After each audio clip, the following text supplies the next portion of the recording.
Hello friends, नमस्कार। मैं प्रेमलता आप लोगों का स्वागत करती हूं। आज इस वीडियो में हम भूगोल के महत्वपूर्ण प्रश्न के बारे में जानेंगे। तो चलिए शुरू करते हैं।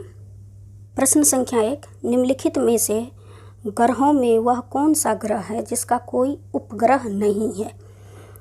हमें ग्रहों में से कौन सा ग्रह का उपग्रह नहीं है इसके बारे में बताना है। ऑप्शन हैं पृथ्वी, मंगल, बृहस्पति, बुध। इसका सही आंसर है ऑप्शन डी, बुध की कोई उपग्रह नहीं है। यह सूर्य के सबसे नज़दीक ग्रह है। बुध जो है सूर्य के सबसे नज़दीक ग्रह है। बुध ग्रह का कोई उपग्रह नहीं है। बुध ग्रह सूर्य की परिक्रमा पश्चिम से पूरब की ओर करता है। आप लोग इस पॉइंट को भी ध्यान रखेंगे। बढ़ते हैं अगले प्रश्न की ओर। प्रश्न संख्या 2, ग्रहों के निम्नलिखित समूह में से किस समूह के चारों ओर छल्ले हैं।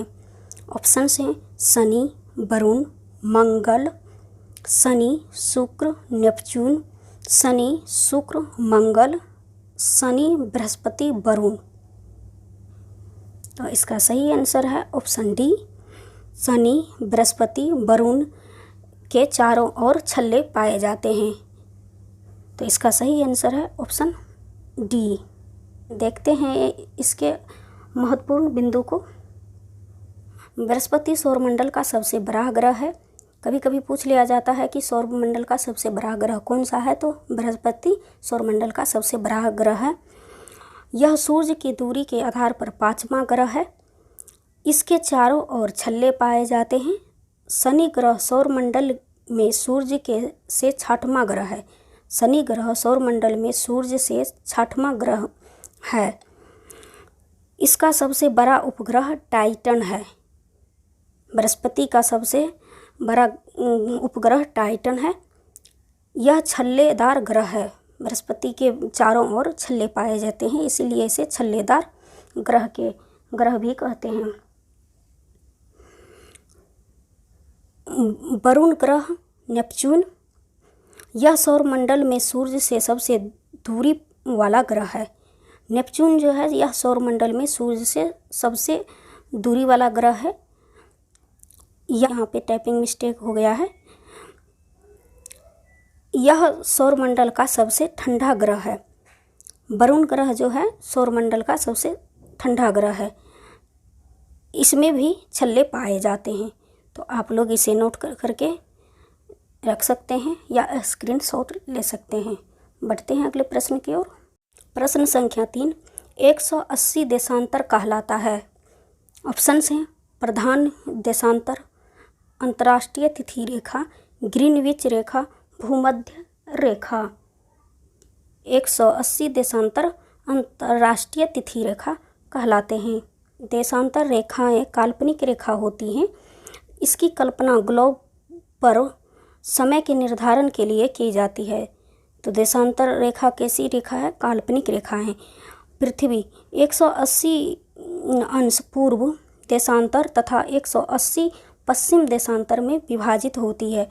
इस प्रकार कुल 360 देशांतर रेखाएं हैं। 180 देशांतर रेखा कहलाता है। तो 180 जो ये बीच वाली लाइन है इसको 180 देशांतर रेखा बोला जाता है। तो इसे अंतर्राष्ट्रीय तिथि रेखा आप देख सकते हैं, यहाँ पर दिया हुआ है एनसीईआरटी में, अंतर्राष्ट्रीय तिथि रेखा। बढ़ते हैं अगले प्रश्न की ओर। प्रश्न संख्या 4, बिग बेयर एक उदाहरण है आकाशगंगा का, नक्षत्र मंडल का, तारा का, गैलेक्सी का। तो इसका सही आंसर है बिग बेयर एक नक्षत्र मंडल का उदाहरण है।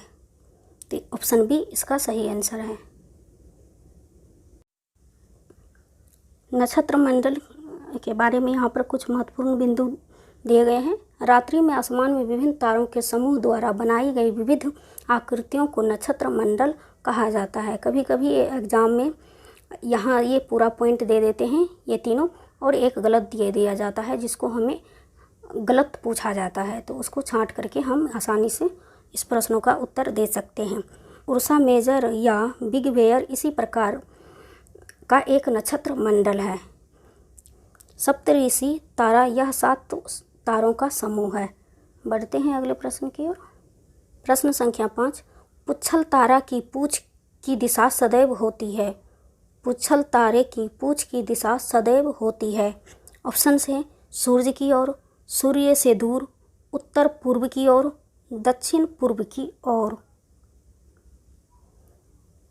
तो पुच्छल तारा का पूछ सदैव सूर्य से दूर रहती है। पुच्छल तारे की पूछ सदैव सूर्य से दूर होती है, तो इसका सही आंसर है ऑप्शन बी। ये क्वेश्चन पूछा गया है यूपी टेट में। आप यहाँ पर देख सकते हैं पुच्छल तारे की पूछ की दिशा सदैव होती है।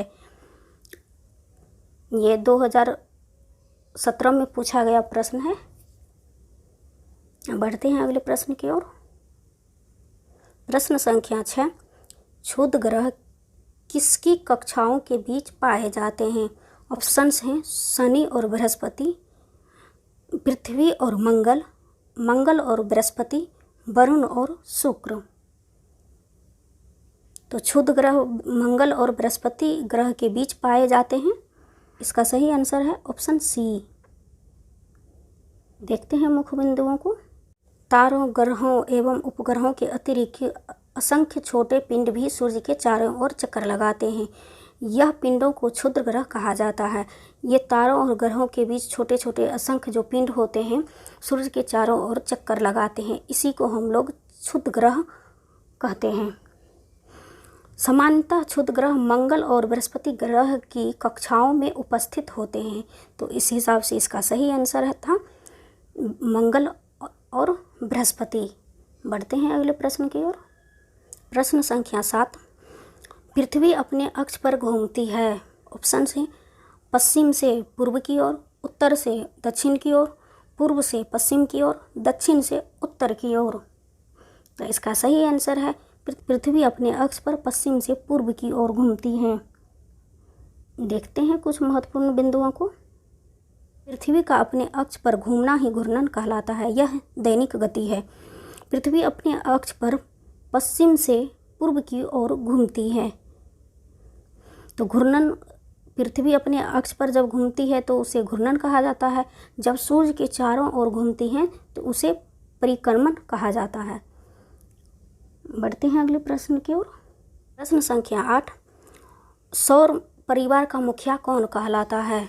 हमसे पूछा गया है सौर परिवार का मुखिया कौन कहलाता है। ऑप्शन है ग्रह, सूर्य, उल्कापिंड, तारा। तो सौरमंडल का मुखिया सूर्य को कहा जाता है, तो ऑप्शन बी इसका सही आंसर है। देख लेते हैं कुछ महत्वपूर्ण बिंदुओं को। सौरमंडल को सौर परिवार भी कहा जाता है। तो सौर परिवार किसे कहा जाता है? सौरमंडल को सौर परिवार भी कहा जाता है। इसका मुखिया सूर्य है, ये भी आप ध्यान रखेंगे। सूर्य, ग्रह, उपग्रह तथा कुछ अन्य खगोलीय पिंड जैसे क्षुद्र ग्रह एवं उल्कापिंड मिलकर सौर मंडल का निर्माण करते हैं।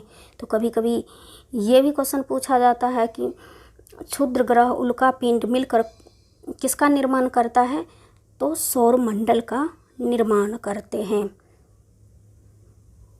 बढ़ते हैं अगले प्रश्न की ओर। प्रश्न संख्या 9, भारत के कितने राज्यों से कर्क रेखा होकर गुजरती है? हमसे पूछा गया है भारत के कितने राज्यों से कर्क रेखा होकर गुजरती है। ऑप्शंस हैं 5, 8, 7, 6। तो इसका सही आंसर है भारत के 8 राज्यों से होकर कर्क रेखा गुजरती हैं। चलिए देखते हैं वो राज्य कौन कौन सी हैं। 23.5 डिग्री उत्तरी अक्षांश को कर्क रेखा कहा जाता है। उत्तरी गोलार्ध में स्थित है। कर्क रेखा भारत के मध्य से गुजरती है। भारत के 8 राज्यों से गुजरती है। यह राज्य हैं गुजरात, राजस्थान, मध्य प्रदेश, झारखंड, छत्तीसगढ़, पश्चिम बंगाल, त्रिपुरा एवं मिजोरम से होकर गुजरती है। कर्क रेखा एशिया, अफ्रीका और उत्तरी अमेरिका से गुजरती है। तो आप लोग इसे भी ध्यान में रखेंगे। बढ़ते हैं अगले प्रश्न की ओर। प्रश्न संख्या 10, ग्लोब पर वह वृत्त जिसके द्वारा दिन रात को विभाजित करता है वह क्या कहलाता है। यहाँ पर पूछा गया है दिन रात को विभाजित करता है। ऑप्शन है परदीप्त वृत्त, कक्षीय तल, किरमित्र रेखा, काल्पनिक रेखा। तो इसका सही आंसर है दिन रात को विभाजित करता है। ऑप्शन ए सही आंसर है परदीप्त वृत्त। इसका सही आंसर है ऑप्शन ए।